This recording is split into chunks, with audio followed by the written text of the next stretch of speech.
Welcome to the video, everyone. Thanks very much for joining me today in this short video tutorial where I am going to be attempting to explain to you the difference between your company name and your brand name, the importance of the two names when you are deciding, what to call them, how they relate to each other, and just giving you sort of an overview of the topic. It seems to cause a lot of confusion. I remember, personally when I was starting out with my Amazon FBA journey, I didn't really know what either of these meant, what was their relevance and importance and, what I needed to consider. So I can understand how it is confusing. Amazon don't really help themselves. They don't explain much about these two things. They don't tell you sort of where they're going to be visible on your listing as well.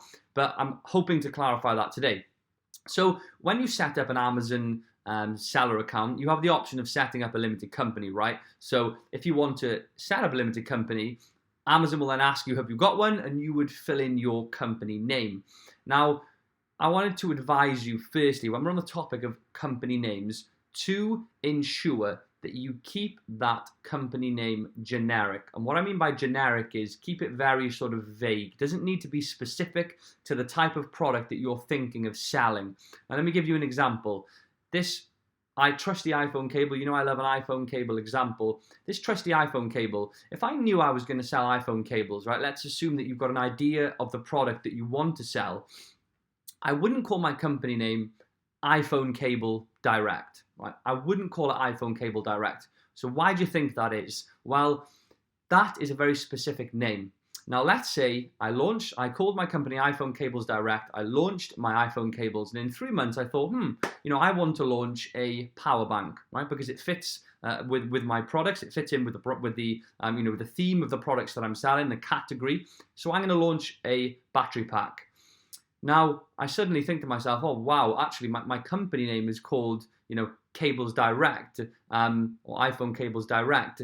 So it doesn't really fit in with the company name. Now, why is that an issue? Well, your company name is going to be displayed at the bottom right here. You can see there, sold by.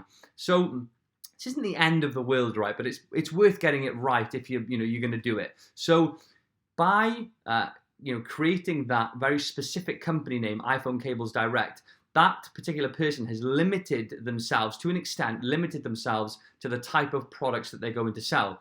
Granted, they could sell other products under that company name, but it just wouldn't be in line with each other, right? If you saw a battery pack sold by iPhone Cables Direct, they just don't link in very well. And that's not even a very extreme example. It can get a lot worse than that. You might want to diversify out of that category, and your company name is literally polar opposites to the new product that you're looking to sell.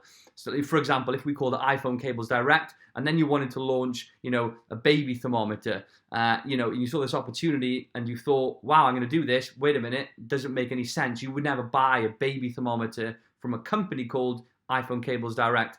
How many times can I say iPhone Cables Direct in this video? Count, see if you can count. So yeah, that's something that you've got to consider when you are deciding upon your company name.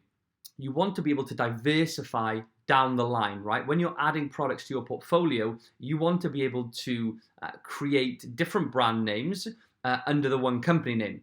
So very generic company name. So let's look at this one here. Sold by Dehan, if I'm pronouncing this right, Dehan or Dayan Direct. Could be absolutely anything. I could buy a baby thermometer from them or an iPhone cable and I wouldn't batter an eyelid. It's just a generic name.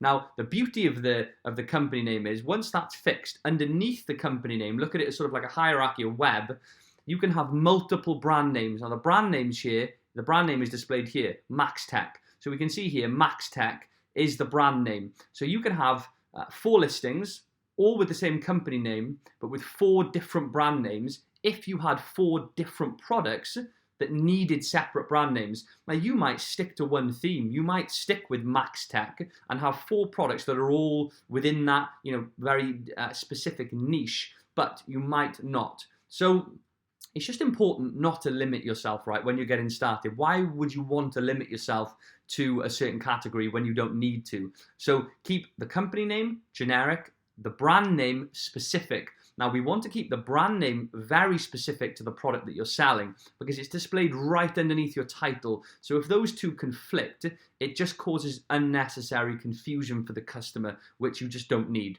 And remember, You can have as many specific brand names per product listing as you want, within reason. So yeah, that's basically sort of an overview of those two and their importance. So if you have any questions, just comment below. If you've got any questions on the topic at all, I will get back to you guys straight away, as always. Appreciate all the support. If you could like, comment, and subscribe, it would be super helpful. And any more topics that you want me to address, I'm more than happy to post videos on specific topics that you guys need help with. So anyway, enjoy the rest of your day, and I'll see you in the next one.